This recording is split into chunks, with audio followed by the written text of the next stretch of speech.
ตุអ្វីអ្នកតែងតែមិនសប្បាយចិត្តព្រោះអ្នកមិនចេះអាត្មានិយមអ្នកមានលក្ខណៈជាមនុស្សព្រួយបារម្ភជានិច្ច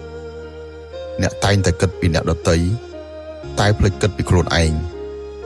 រឿងជាច្រើនគឺមានចិត្តតែគ្មានកម្លាំងចិត្តទន់គឺជាចំណុចខ្វះខាតដ៏ធំបំផុតរបស់អ្នកចិត្តល្អមិនមែនជារឿងមិនល្អទេតែពេលខ្លះអ្នកតែងតែភ្លេចព្រំដែនអស់រយៈពេលជាច្រើនឆ្នាំមកនេះអ្នកតែងតែយល់ពីអ្នកនេះនិងគិតគូរពីអ្នកនោះតែតើមាននរណាយល់ពីអ្នកទេ